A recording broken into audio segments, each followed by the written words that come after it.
저희는 지금 계속해서 이 빌립보서의 말씀을 함께 지금 생각해 보고 있습니다. 이 빌립보서는 짧은 4장으로 되어 있지만 이 짧은 4장의 그 깊이와 넓이보다 훨씬 큰 의미를 담고 있는 것이 이 빌립보서입니다. 왜 그러냐 하면 이 빌립보서는 사도 바울께서 빌립보 교인들을 향한 격려와 위로의 편지인데 그 격려와 위로의 편지 내용 속에서는 사도 바울은 무척 어려운 처지와 그리고 환경 속에 놓여 있다는 것을 먼저 말씀을 드립니다. 이 빌립보 교회는 유럽 대륙에 처음으로 세워진 주님의 교회입니다.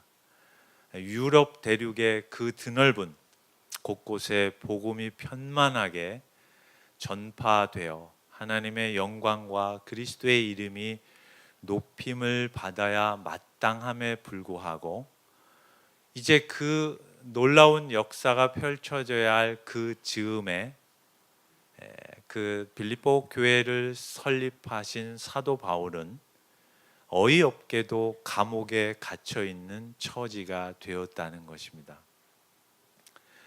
우리의 이해로는 받아들이기가 어려운 그러한 내용입니다. 한번 잘 생각해 보십시오.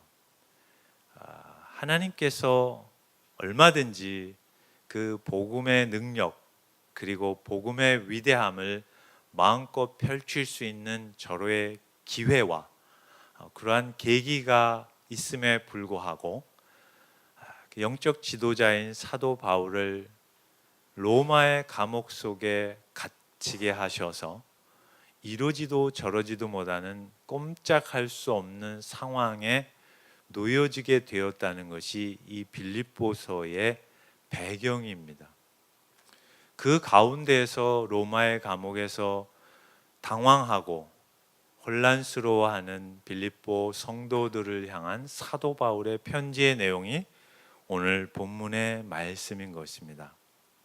왜 이 배경이 중요하냐 하면 저희도 동일한 처지와 환경적 정황에 놓여 있는 것이 예수 그리스도를 믿는 성도의 일반적인 현실이라는 것입니다. 저희가 예수 그리스도를 믿고 그 하나님의 크신 구원의 은혜와 능력 안에서 하나님의 자녀로 살아가고 있지만 실제 우리가 살아가는 이 매일의 현실은 그렇게 복음의 위력과 능력에 걸맞는 삶보다는 늘 작고 초라하고 지치고 절망스럽고 답답한 현실이 거의 일상이라는 것입니다.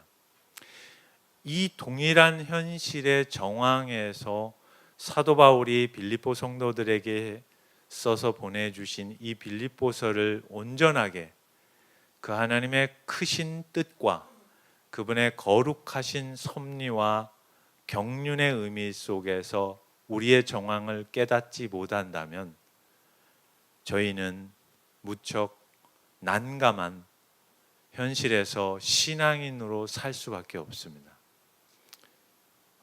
그 정황 속에서 우리가 이 빌립보서를 대하는 것입니다.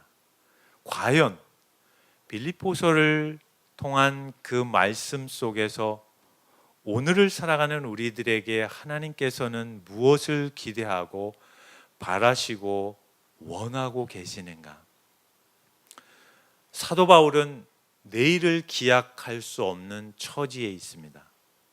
로마의 감옥에서 언제 어떻게 사형의 언도를 받아 죽음에 처해질지 모르는 상황에서 지금 편지를 보내고 있는 것입니다. 그런 가운데서 오늘 사도 바울은 이 빌립보서 1장의 본문 말씀에서 이렇게 증언하고 있습니다. 빌립보 성도님들이요, 저의 상황은 어떻게 될지 잘 모릅니다. 내일을 기약할 수 있을지 없을지, 과연 여러분들과 다시 만나 뵐 수 있을지 아니면 그렇지 못할지 알 수 없습니다. 그러나 놀라운 사실은 앞서 편지의 내용에서 밝힌 것처럼 사도 바울인 제가 감옥에 갇혀 있음으로 인하여 더 많은 사람들이 복음의 도전과 복음의 참여와, 그리고 또 어떤 사람들은 시기와 질투 가운데 복음을 전파함으로, 제가 갇혀 있음으로 인하여 제가 밖에서 활동할 때보다 더 많은 복음의 역사와 그 능력이 드러나게 되었습니다. 여러분, 이것을 잊지 말아 주십시오.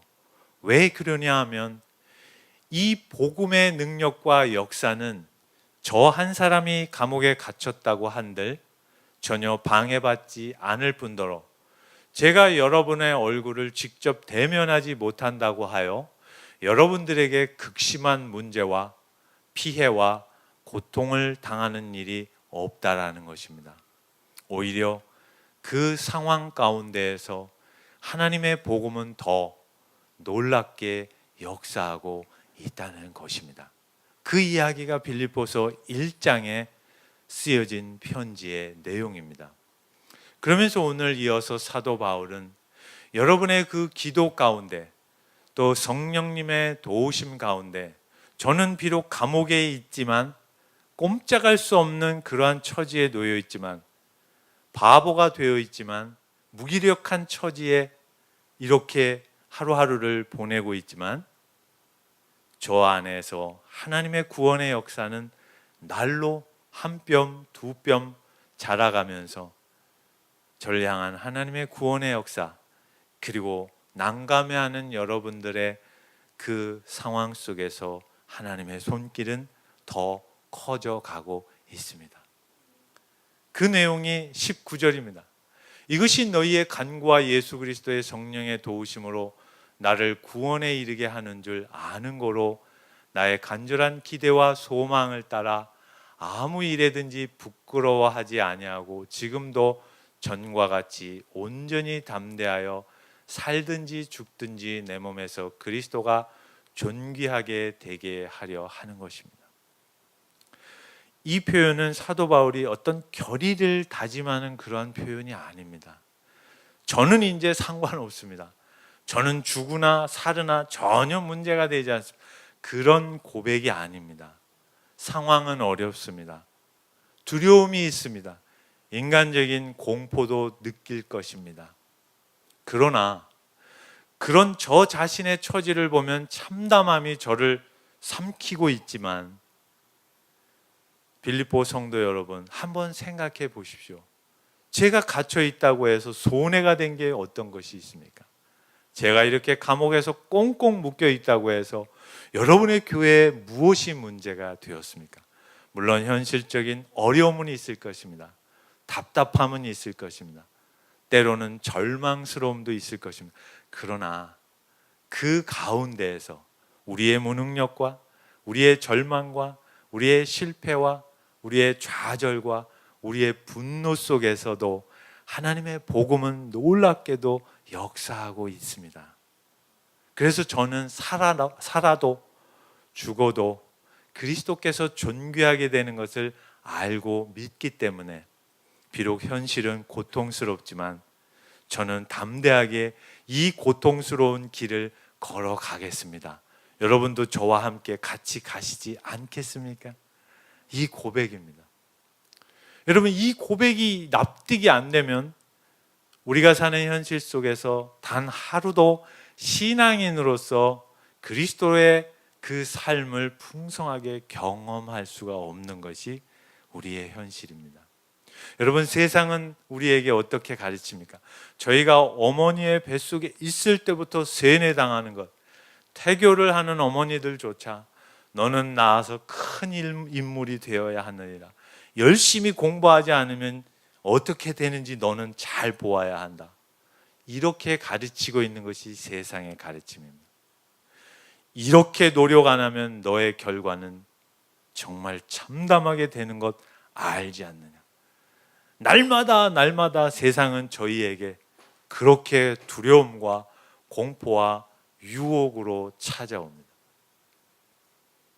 성경은 그렇게 말씀하시지 않습니다. 요한복음 1장 14절에서 말씀이 육신이 되어 우리 안에 거하시는 그 주님께서 우리가 하나님의 영광을 바라보게 되는데 그 하나님의 영광은 독생자 예수 그리스도의 영광, 곧 진리와 은혜가 충만하다고 말씀하고 있습니다. 말씀이 육신이 되어서 오신다는 것이 무엇입니까?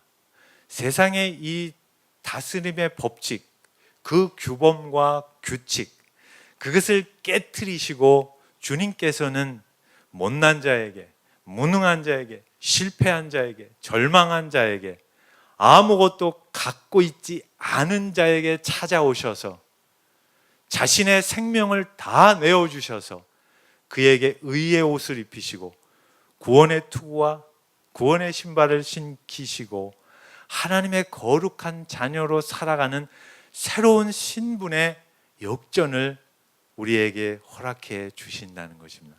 그것이 성탄절의 의미입니다. 그래서 누구에게도 차별이 없고 그 누구에게도 편견이 없고 그 어떤 사람들에게도 복음은 동일하게 은혜로 다가오는 것입니다. 그러나 오늘 사도 바울은 빌립보서에서 그 신분의 위대함과 그 신분의 놀라운 그러한 자격을 갖고 살지만 이 땅에 우리가 살아가는 매 순간순간의 삶의 여정은 세상이 끊임없이 우리에게 와서 심은 대로 거둘 것이다. 너는 이것밖에 못했으니 이것 이상은 요구하지 말아라. 끊임없이 우리에게 이렇게 도전한다는 것입니다. 그것이 지금 사도 바울이 처해 있는 동일한 환경입니다. 감옥에 갇혀 있습니다. 무슨 말을 하겠습니까? 세상에나 빌립보 교회를 유럽 대륙에 처음으로 세운 사도 바울은 지금 아무 능력도 권한도 힘도 없이 감옥에 갇혀서 꼼짝을 못하고 있는데 누가 어떤 사람들이 사도 바울에 대하여 하나님은 위대하십니다. 하나님의 복음은 끊임없이 능력으로 계속적으로 진전되어 갈 것입니다. 감히 누가 이런 이야기를 할 수 있습니까? 그러나 사도 바울은 그것에 대하여 그렇지 않습니다. 빌립보 성도 여러분, 어려운 것 알지만 저도 힘들지만 두려워하지 마십시오.